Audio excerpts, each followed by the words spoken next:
जय श्री राधे कृष्ण। दोस्तों, भगवान श्री हरि की कृपा आपके जीवन में हमेशा बनी रहे। इस वीडियो में मैं आज आपको गुरुवार की व्रत कथा का श्रवण कराने जा रही हूँ। गुरुवार को बृहस्पति देव की पूजा करने से धन, विद्या, मान सम्मान, प्रतिष्ठा और कई अन्य मनोवांछित फल की प्राप्ति होती है। गुरुवार के दिन व्रत और कथा सुनने से घर परिवार में सुख समृद्धि बनी रहती है। ऐसा माना जाता है कि अगर आज के दिन आप व्रत ना भी रख पाएं तो भी आपको बृहस्पतिवार की व्रत कथा का श्रवण जरूर करना चाहिए।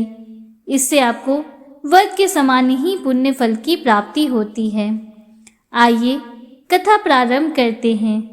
प्रेम से बोलिए भगवान श्री हरि विष्णु की जय। प्राचीन काल की बात है।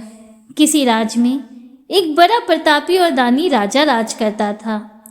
वह हर गुरुवार को व्रत रखकर दीन दुखियों की मदद करके पुण्य प्राप्त करता था, परंतु ये सब बातें उसकी रानी को अच्छी नहीं लगती थीं। वह ना तो व्रत रखती और ना ही दान पुण्य में विश्वास रखती थी। इतना ही नहीं, वह राजा को भी ऐसा करने से मना करती थी। एक समय की बात है, राजा शिकार खेलने वन गए। घर पर रानी और दासी थी। उसी समय गुरु बृहस्पति देव साधु का रूप धारण कर राजा के दरवाजे पर भिक्षा मांगने आए। साधु ने जब रानी से भिक्षा मांगी तो वो कहने लगी, हे साधु महाराज, मैं इस दान और पुण्य से तंग आ गई हूँ। आप कोई ऐसा उपाय बताएं जिससे कि सारा धन नष्ट हो जाए और मैं आराम से रह सकूं। इतना सुनकर बृहस्पति देव ने कहा, हे देवी, तुम तो बड़ी विचित्र हो। संतान और धन से भी कोई दुखी होता है? अगर धन अधिक है तो उसे शुभ कार्यों में लगाओ, कुमारी कन्याओं का विवाह कराओ, विद्यालय और बाग बगीचे आदि का निर्माण कराओ, जिससे तुम्हारे दोनों लोक सुधरे। परंतु साधु की इन बातों से रानी को खुशी नहीं हुई। उसने कहा, मुझे ऐसे धन की आवश्यकता नहीं है जिसे मैं दान दूं और जिसे संभालने में ही मेरा सारा समय नष्ट हो जाए। तब साधु ने कहा, अगर तुम्हारी ऐसी इच्छा है तो मैं जैसा तुम्हें बताता हूँ तुम वैसा ही करना।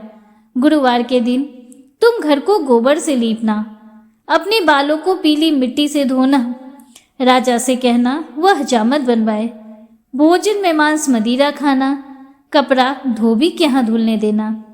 इस प्रकार 7 बृहस्पतिवार करने से तुम्हारा समस्त धन नष्ट हो जाएगा। इतना कहकर साधु के रूप में बृहस्पति देव वहां से अंतर ध्यान हो गए।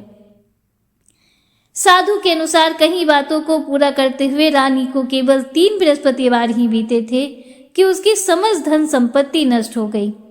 भोजन के लिए राजा का परिवार तरसने लगा। तब एक दिन राजा ने रानी से कहा, हे रानी, तुम यहाँ पर रहो, मैं दूसरे देश को जाता हूँ, क्योंकि यहाँ पर सभी लोग मुझे जानते हैं, इसलिए मैं कोई छोटा कार्य नहीं कर सकता। ऐसा कहकर राजा दूसरे देश चला गया। वहां वह जंगल से लकड़ी काट कर लाता और शहर में बेचता। इस तरह वह अपना जीवन व्यतीत करने लगा। इधर राजा के परदेश जाते ही रानी और दासी दुखी रहने लगी। एक बार जब रानी और दासी को 7 दिन तक बिना भोजन के रहना पड़ा तो रानी ने अपनी दासी से कहा, हे दासी, यहाँ पास ही के नगर में मेरी बहन रहती है, वह बड़ी धनवान है। तू उसके पास जा और कुछ ले आ ताकि थोड़ी बहुत गुजर बसर हो जाए। दासी रानी की बहन के पास गई। उस दिन गुरुवार था और रानी की बहन उस समय बृहस्पतिवार व्रत की कथा सुन रही थी। दासी ने रानी की बहन को अपनी रानी का संदेश दिया, लेकिन रानी की बहन ने कोई उत्तर नहीं दिया। जब दासी को रानी की बहन से कोई उत्तर नहीं मिला तो वह बहुत दुखी हुई। उसे क्रोध भी आया। दासी ने वापस आकर रानी को सारी बात बता दी। यह सुनकर रानी ने अपने भाग्य को कोसा। उधर रानी की बहन ने सोचा, मेरी बहन की दासी आई थी परंतु मैं उससे नहीं बोली, इससे वो बहुत दुखी हुई होगी। कथा सुनकर और पूजा समाप्त करके वो अपनी बहन के घर आई और कहने लगी, हे बहन, मैं बृहस्पतिवार का व्रत कर रही थी। तुम्हारी दासी मेरे घर आई थी, परंतु जब तक कथा होती है तब तक ना तो उठते हैं और ना ही बोलते हैं, इसलिए मैं नहीं बोली। बताओ दासी क्यों आई थी? रानी बोली, बहन तुमसे क्या छुपाऊं, हमारे घर में खाने तक को अनाज नहीं है। ऐसा कहते कहते रानी की आंखें भर आई। उसने दासी समेत पिछले 7 दिनों से भूखे रहने की पूरी बात अपनी बहन को बता दी। रानी की बहन बोली, देखो बहन, भगवान बृहस्पति देव सबकी मनोकामनाओं को पूर्ण करते हैं। देखो शायद तुम्हारे घर में अनाज रखा हो। पहले तो रानी को विश्वास नहीं हुआ, पर बहन के आग्रह करने पर उसने अपनी दासी को अंदर भेजा तो उसे सचमुच अनाज से भरा एक घड़ा मिल गया। यह देखकर दासी को बड़ी हैरानी हुई।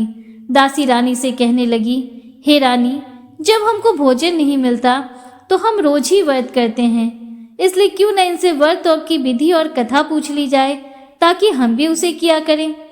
तब रानी ने अपनी बहन से बृहस्पतिवार व्रत के बारे में पूछा। रानी की बहन ने बताया, बृहस्पतिवार के व्रत में चने की दाल और मुनक्का केले की जड़ में अर्पित करें तथा दीपक जलाएं, व्रत कथा सुने और पीला भोजन ही करें। इससे बृहस्पति देव और भगवान विष्णु प्रसन्न होते हैं।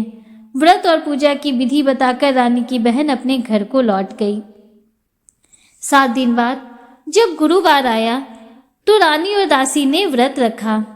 घुड़साल में जाकर चना और गुड़ बीन लाई, फिर उससे केले की जड़ तथा विष्णु भगवान की पूजा की। अब पीला भोजन कहाँ से आए, लेकिन उन्होंने व्रत रखा था, इसलिए बृहस्पति देव उनसे प्रसन्न थे।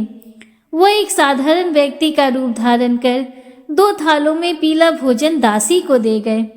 भोजन पाकर दासी बड़ी प्रसन्न हुई और फिर रानी के साथ मिलकर भोजन ग्रहण किया। उसके बाद वह सभी गुरुवार को व्रत और पूजा करने लगी। बृहस्पति देव की कृपा से उनके पास फिर से धन संपत्ति आ गई, परंतु रानी फिर पहले की तरह आलस्य करने लगी। तब दासी बोली, देखो रानी, तुम पहले भी इसी प्रकार आलस्य करती थी। तुम्हें धन के रखने में कष्ट होता था, इस कारण सभी धन नष्ट हो गया, और जब बृहस्पति देव की कृपा से धन मिला है तो तुम्हें फिर से आलस्य होने लगा है। रानी को समझाते हुए दासी कहती है, बड़ी मुसीबतों के बाद हमने ये धन पाया है, इसलिए हमें दान पुण्य करना चाहिए, भूखों को भोजन कराना चाहिए और धन को शुभ कार्यों में खर्च करना चाहिए।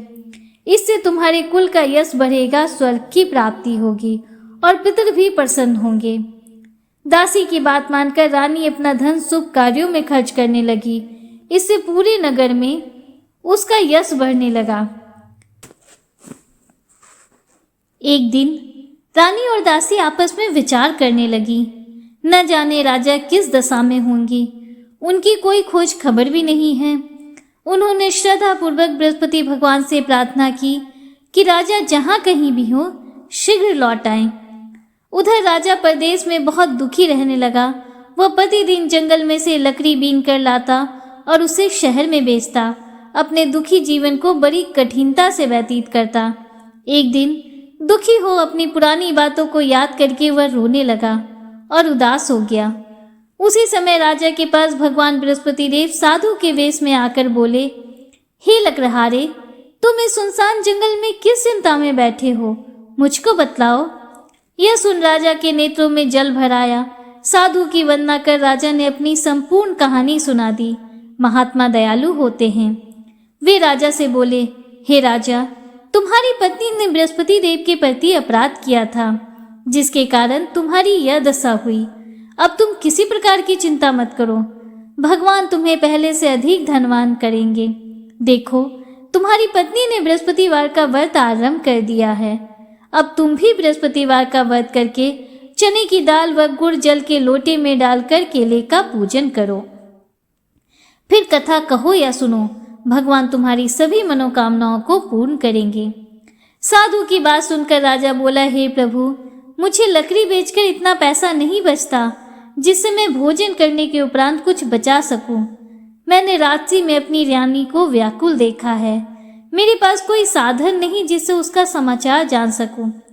फिर मैं बृहस्पति देव की क्या कहानी कहूं, यह भी मुझको मालूम नहीं है। साधु ने कहा, हे राजा, मन में बृहस्पति भगवान के पूजन व्रत का निश्चय करो, वे स्वयं तुम्हारे लिए कोई राह बना देंगे। बृहस्पतिवार के दिन तुम रोजाना की तरह लकड़ियां लेकर शहर में जाना।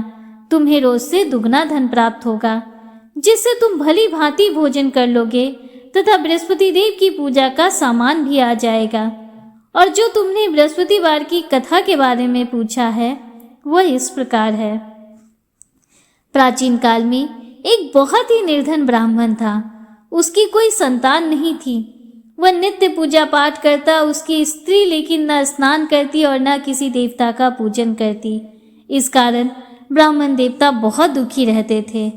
भगवान की कृपा से ब्राह्मण के यहाँ एक कन्या रूपी रत्न पैदा हुई। कन्या अपने पिता के घर में बड़ी होने लगी।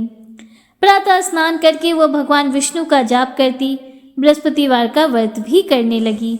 पूजा पाठ समाप्त कर पाठशाला जाती तो अपनी मुट्ठी में जौ भरकर ले जाती और पाठशाला जाने के मार्ग में डालती जाती। लौटते समय वही जौ स्वर्ण के हो जाते तो उनको बीनकर घर ले आती। एक दिन वह बालिका सूप में उन सोने के जौ को फटककर साफ कर रही थी। तभी उसकी माँ ने देख लिया और कहा, हे बेटी, सोने के जौ को फटकने के लिए सोने का सूप भी तो होना चाहिए। दूसरे दिन गुरुवार था। कन्या ने व्रत रखा और बृहस्पति देव से सोने का सूप देने की प्रार्थना की। बृहस्पति देव ने उसकी प्रार्थना स्वीकार कर ली। रोजाना की तरह वह कन्या जौ फैलाती हुई पाठशाला चली गई।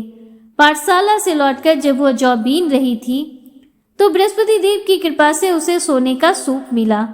उसे वह घर ले आई और उसमें जौ साफ करने लगी, परंतु उसकी माँ का वही ढंग रहा। एक दिन की बात है, कन्या सोने के सूप में जौ साफ कर रही थी। उसी समय उस नगर का राजकुमार वहां से होकर निकला। कन्या के रूप और कार्य को देखकर उस पर मोहित हो गया। राजमहल आकर वह भोजन तथा जल त्याग कर उदास होकर लेट गया।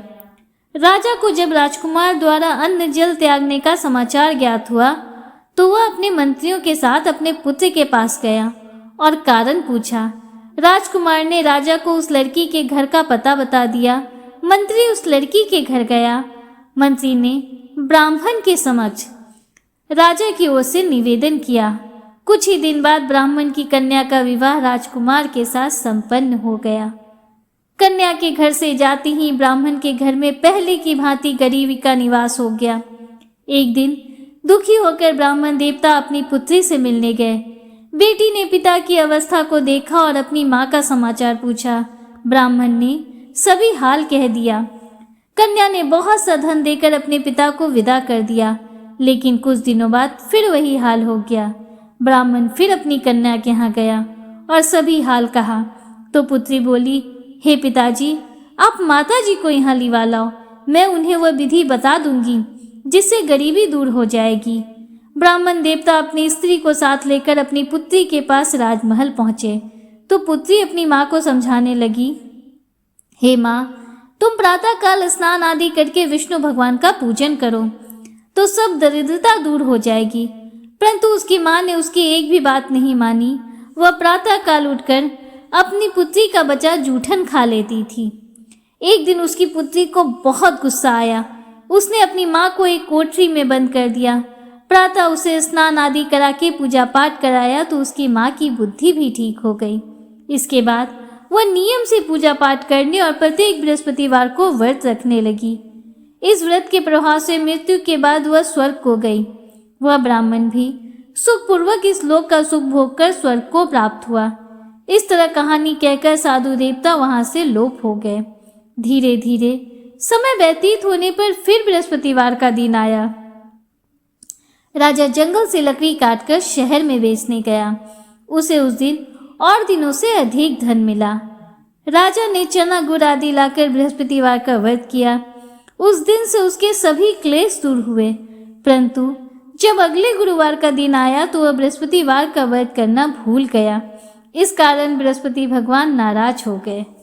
उस दिन उस नगर के राजा ने विशाल यज्ञ का आयोजन किया और पूरे नगर में यह घोषणा करवा दी कि सभी लोग मेरे यहाँ भोजन करने आए, किसी के घर चूल्हा न जले। इस आज्ञा को जो न मानेगा उसको फांसी दे दी जाएगी। राजा की आज्ञा अनुसार राजा के सभी निवासी राजा के भोज में सम्मिलित हुए, लेकिन लकड़हारा कुछ देर से पहुंचा, इसलिए राजा उसको अपने साथ महल में ले गए। जब राजा लकड़हारे को भोजन करा रहे थे तो रानी की दृष्टि उस खूंटी पर पड़ी जिस पर उसका हार लटका हुआ था। उसे हार खूंटी पर लटका दिखाई नहीं दिया। रानी ने निश्चय किया कि मेरा हार इसी लकड़हारे ने चुरा लिया है। उसी समय सैनिक बुलवाकर उसको जेल में डलवा दिया। लकड़हारा जेल में विचार करने लगा कि न जाने कौन से पूर्व जन्म के कर्म से मुझे यह दुख प्राप्त हुआ, और उसी साधु को याद करने लगा जो जंगल में मिला था। तत्काल बृहस्पति देव साधु के रूप में प्रकट हो गए और कहने लगे, अरे मूर्ख, तूने बृहस्पति देव की कथा नहीं कही, इसी कारण तुझे दुख प्राप्त हुआ है। अब चिंता मत कर, बृहस्पतिवार के दिन जेल खाने के दरवाजे पर तुझे 4 पैसे जरे मिलेंगे। उनसे तू बृहस्पतिवार की पूजा करना, तेरे सभी कष्ट दूर हो जाएंगे। अगले बृहस्पतिवार उसे जेल के द्वार पर 4 पैसे मिले। राजा ने पूजा का सामान मंगवाकर कथा कही और प्रसाद बांटा। उसी रात्रि में बृहस्पति देव ने उस नगर के राजा को स्वप्न में कहा, हे राजा, तूने जिसे जेल में बंद किया है उसे कल छोड़ देना, वह निर्दोष है। राजा प्रातःकाल उठा और खूंटी पर हार टंगा देकर लकड़हारे को बुलाकर क्षमा मांगी तथा राजा के योग सुंदर वस्त्र आभूषण भेंट देकर उसे विदा किया। गुरुदेव की आज्ञा अनुसार राजा अपने नगर को चल दिया। राजा जब नगर के निकट पहुंचा तो उसे बड़ा ही आश्चर्य हुआ। नगर में पहले से अधिक बाग, तालाब और कुएं तथा बहुत सी धर्मशालाएं, मंदिर आदि बने हुए थे। राजा ने पूछा, यह किसका बाग और धर्मशाला है? तब नगर के सब लोग कहने लगे कि यह सब रानी और दासी द्वारा बनवाए गए हैं। राजा को आश्चर्य हुआ और गुस्सा भी आया कि उसकी अनुपस्थिति में रानी के पास धन कहाँ से आया होगा। जब रानी ने यह खबर सुनी कि राजा आ रहे हैं तो उसने अपनी दासी से कहा, हे दासी, देख राजा हमको कितनी बुरी हालत में छोड़ गए थे। वह हमारी ऐसी हालत देखकर लौट न जाएं, इसलिए तू दरवाजे पर खड़ी हो जा। रानी की आज्ञा अनुसार दासी दरवाजे पर खड़ी हो गई और जब राजा आए तो उन्हें अपने साथ महल में लेवा लाई। तब राजा ने क्रोध करके अपनी तलवार निकाली और पूछने लगा, बताओ यह धन तुम्हें कैसे प्राप्त हुआ है? तब रानी ने सारी कथा कह सुनाई। राजा ने निश्चय किया कि मैं रोजाना दिन में 3 बार कथा कहा करूंगा तथा रोज ही व्रत किया करूंगा। अब हर समय राजा के दुपट्टे में चने की दाल बंधी रहती तथा वह दिन में 3 बार कथा कहता। एक रोज राजा ने विचार किया, चलो अपनी बहन के यहाँ हो आऊं। इस तरह का निश्चय कर राजा घोड़े पर सवार हो अपनी बहन के यहाँ चल दिया। मार्ग में उसने देखा कुछ आदमी एक मुर्दे को लिए जा रहे हैं। उन्हें रोककर राजा कहने लगा, अरे भाइयों, मेरे बृहस्पति की कथा सुन लो। वे बोले, लो हमारा तो आदमी मर गया है, इसको अपनी कथा की पड़ी है। परंतु कुछ आदमी बोले, अच्छा कहो, हम तुम्हारी कथा भी सुनेंगे। राजा ने दाल निकाली और कथा कहनी शुरू कर दी। जब कथा आधी हुई तो मुर्दा हिलने लगा और जब कथा समाप्त हुई तो राम राम करके वह मुर्दा खड़ा हो गया। राजा आगे बढ़ा। उसे चलते चलते शाम हो गई।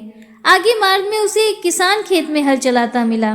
राजा ने उससे कथा सुनने का आग्रह किया, लेकिन वह नहीं माना। राजा आगे चल पड़ा। राजा के हटते ही बैल पछाड़ खाकर गिर गए तथा किसान के पेट में बहुत जोर से दर्द होने लगा। उसी समय किसान की माँ रोटी लेकर आई। उसने जब देखा तो अपने पुत्र से सब हाल पूछा। बेटे ने सभी हाल बता दिया।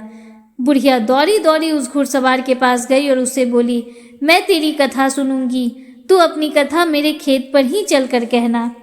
राजा ने लौटकर बुढ़िया के खेत पर जाकर कथा कही, जिसके सुनते ही बैल खड़े हो गए तथा किसान के पेट का दर्द भी बंद हो गया। राजा अपनी बहन के घर पहुंच गया। बहन ने भाई की खूब मेहमानी की। दूसरे रोज प्रातःकाल राजा जागा तो वह देखने लगा कि सब लोग भोजन कर रहे हैं। राजा ने अपनी बहन से जब पूछा, ऐसा कोई मनुष्य है जिसने भोजन नहीं किया हो, जो मेरी बृहस्पतिवार की कथा सुन ले? बहन बोली, हे भैया, यह देश ऐसा ही है। पहले यहाँ के लोग भोजन करते हैं, बाद में अन्य कार्य करते हैं। फिर वह एक कुम्हार के घर गई जिसका लड़का बीमार था। उसे मालूम हुआ कि उसके यहाँ 3 दिन से किसी ने भोजन नहीं किया है।